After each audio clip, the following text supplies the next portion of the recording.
this year, I'm a guest of Comic-Con because I'm always a guest of Comic-Con.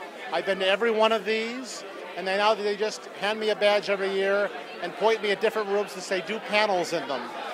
And I love doing that. It's a lot of fun, and this is part of my life. Every year I come to Comic-Con. I've been coming here since there were 400 people at the convention. Now there's 400 people ahead of you in line to buy a Diet Snapple. I used to work with a man named Jack Kirby, who's a great visionary and a brilliant comic book artist and creator, and a man who could see the future, actually see the future. And Jack came to this convention when it was only like 1,000 people, and he said, the day is going to come when this convention will take over the entire city, and he was right.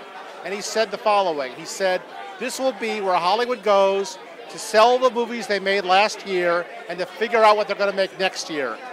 And he was right. That's what it is. This is a convergence of media that sets the tone for the entertainment industry. It's all here. Movies, TV, video games, animation, unclassifiables, even some comic books.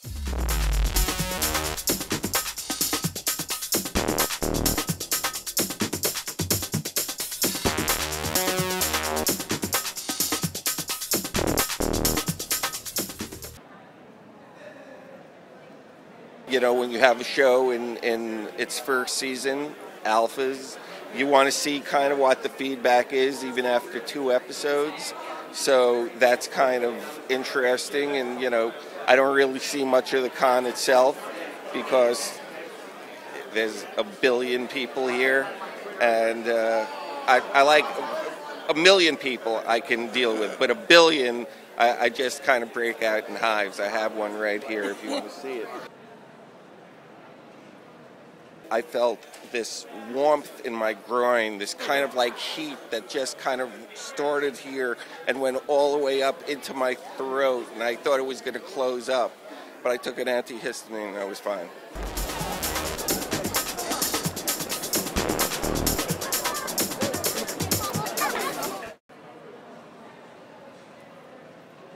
Ira Behr is the largest influence in my life as far as writing goes. When I came to the 4400, I was sort of like, I don't know, like I was a little rough.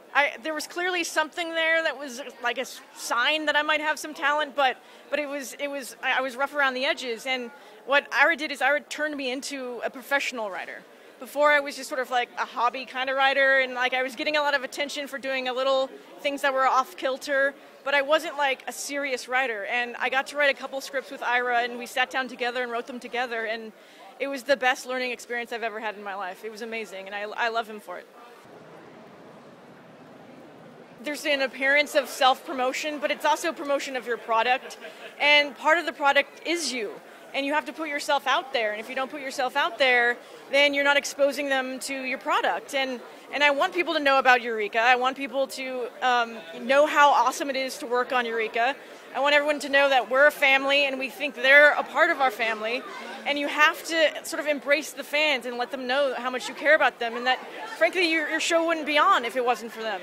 So our entire writing staff is here this weekend, and I think it's great. And we go to the screenings together. We had a little like prayer circle beforehand. It was like it's just like such a like exhilarating experience being at Comic-Con and being this close to the fans and shaking their hands and them wanting to talk to you and tell you that they love your show and how much it means to them. It's just amazing.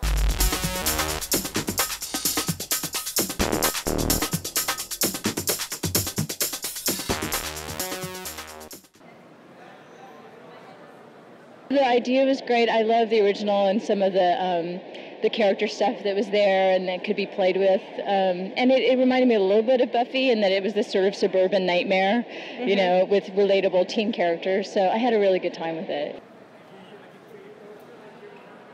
And there's kind of a wrong idea that women can't do the more muscular, like, it's sort of divided. We can do some of it. We can do vampires, but we can't do costume characters.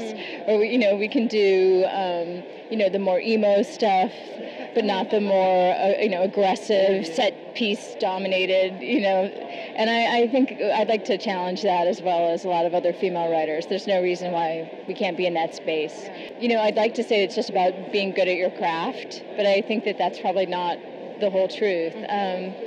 Probably I started a production company with a partner, a female partner, and we're working hard to bring women into the business in all kinds of genres, we're not doing romantic comedies.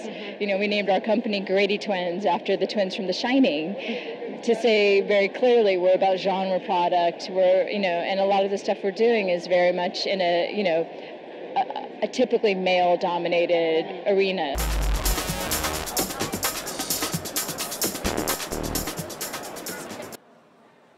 It's important for Hollywood to be here because this is where they find out the trends. This is where they get the new ideas.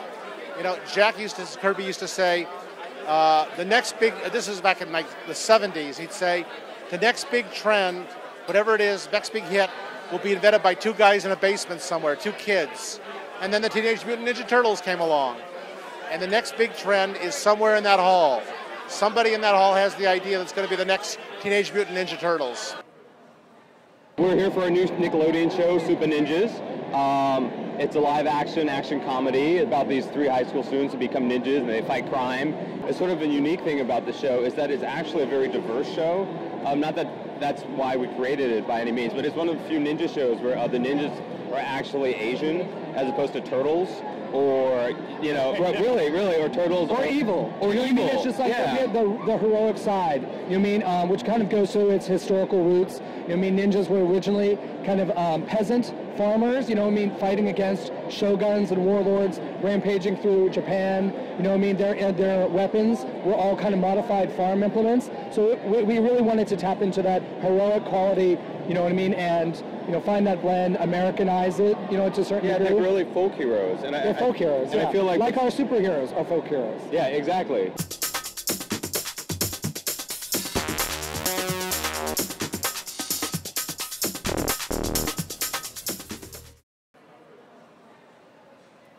It's important for writers to be here because it's important for writers to be anywhere.